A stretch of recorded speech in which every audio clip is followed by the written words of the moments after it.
And here's the question. Has God spoken, and does he still speak?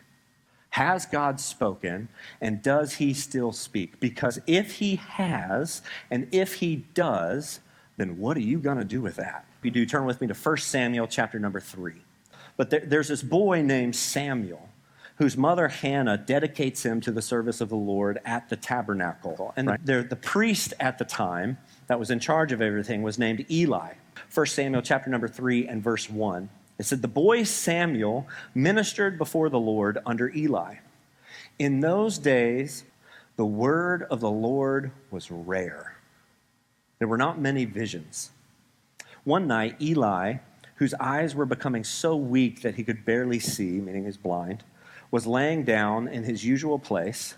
Verse 3, the lamp of God had not yet gone out, and Samuel was lying down in the house of the Lord, where the ark of God was. Then the Lord called Samuel. Samuel answered, here I am. And he ran to Eli and said, here I am, you called me. But Eli said, I did not call you. Go back and lay down. So he went and lay down. Again, the Lord called Samuel. And Samuel got up and went to Eli and said, here I am, you called me. My son, Eli said, I did not call. Go back and lie down. Now Samuel did not yet know the Lord. Is this you? Does that describe maybe you, where you're at right now around the church? Maybe your whole life, maybe you're serving or doing or learning or know all kinds of things about God and religious stuff, but not the Lord, not his voice. All right, so let's go on. Verse 10. The Lord came and stood there, calling as the other times, Samuel, Samuel. Then Samuel said, speak, for your servant is listening. There's going to be times in your life that mirror this story where you're like, does God speak? Is he talking to me? Is he talking to anyone? I don't see a whole lot going on. Is God still even around for me? There's going to be times in your life that mirror this story. What should you do when you're in that place? You should do what Samuel does. Listen. He says, speak, Lord, for your servant is listening. And we're about to see that on full display here in verse number 11. It says, then the Lord said to Samuel, see, I'm about to do something in Israel that will make the ears of everyone who hears it about to tingle. See, Eli had sons, and in the chapter before, in chapter number 2, the Bible says that his sons were scoundrels. And so they're abusing the sacrifices that people were coming to make to God, and they were using their position on top of that to take advantage of the women that would show up to try to make sacrifices.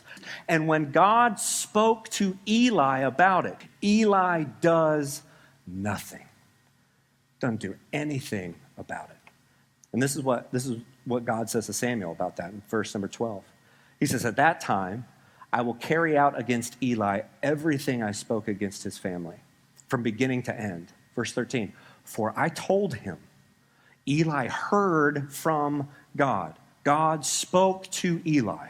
He says, for I told him that I would judge his family forever because of the sin he knew about. His sons blasphemed God, and he failed to restrain them. Therefore, I swore to the house of Eli, the guilt of Eli's house will never be atoned for by sacrifice or offering. Wow. That seems like a pretty stout punishment for not listening. I want to push a little deeper from our question, has God spoken and does he still speak, to the real question I want you to consider this morning is, do you value his voice? Do you care that he's spoken? Do you care that he is speaking? When I look at this story, I realize I can be a lot more like Eli than I am like Samuel. Samuel might not know what's going on. He might not have all the answers. He's hungry, he's open, he's willing. But when I look at Eli, Eli is full of himself, he's closed off, he's unwilling to listen. Like there is a difference between hearing and listening. And Eli has God speaking to him. Think about that. Some of us sit here and go like, man, I wish God would speak to me. Eli has the God of the universe speaking to him, but it wasn't what he wanted to hear. So he didn't listen. In verse number 15, Samuel lay down until morning and then opened the doors of the house to the Lord. He was afraid to tell Eli the vision. I bet. But Eli called to him and said, Samuel, my son. Samuel answered, here I am. What was it that he said to you? Eli asked. It's an interesting question from him. What was it that he said from you? Don't hide it from me.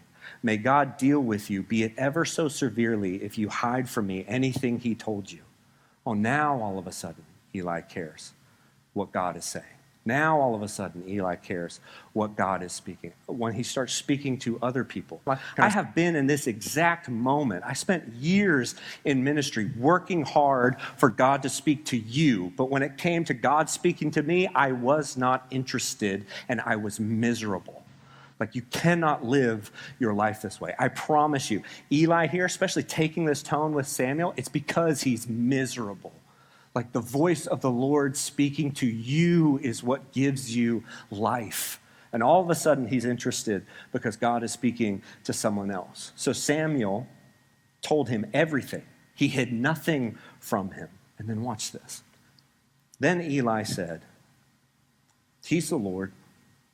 Let him do what's good in his eyes. Samuel gets in front of Eli and says, well, this is what God told me. He told you to deal with this, and you ignored him. And because of that, he's going to judge you. He's going to judge your family really harshly. And Eli just says, well, he's God. He's going to do what he wants to do. He just doesn't care. It doesn't matter to him what God has to say about him. He just doesn't care. Why?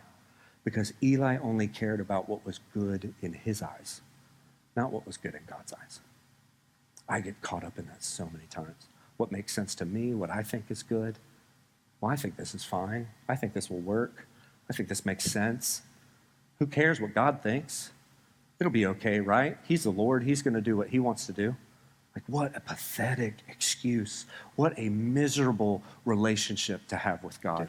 Man, how many times do we as Americans who have access to the scriptures, when other places around the world have zero access to the scriptures, and we go, yeah, but I don't care to read it. I'm just going to do what I want to do. How many times have I listened to sermons or messages or heard words or read something and went, yeah, that's good, but I'm going to do what I want to do. Man, that is a terrible, joyless, fruitless life. And that is not what God has in mind for you and for me as his children who get to hear from him on a daily basis, who can pray to him, who can listen to his voice when he speaks. Man, that is not the relationship that you and I have access to enjoy and be a part of. Verse number 19. It says, the Lord was with Samuel as he grew up, and he let none of Samuel's words fall to the ground. And all of Israel, from Dan to Beersheba, recognized that Samuel was attested as the prophet of the Lord. And the Lord continued to appear at Shiloh, and there he revealed himself to Samuel. How? Through his word. Like, do you value his voice? Has God spoken? Yeah. Oh, yeah. Is he speaking? Oh, yeah. Like, do you value what he says? Do you value what he says about you? Do you value what he says about your future, the relationship that he's provided for you and I? How did God speak to Samuel? Through his word. Why? Because Samuel wouldn't just hear. He'd listen. How many sermons have you heard? How many have you listened to?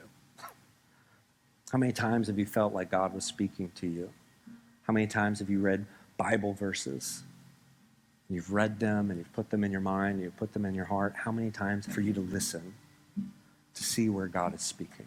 Maybe you to talk to him. But if you're speaking, if you'll talk to me, I'll listen. I want to hear what you have to say about me. And you might be afraid to do that because you think he's upset with you. I just want to tell you right now, God is not angry with you. He's longing for you to listen to his voice. How many times did God speak to Eli and he didn't care? How many times has God wanted to speak to you? It just didn't matter. I just want to create a little bit of room, a moment today for us to put our hearts in a posture to listen, to hear.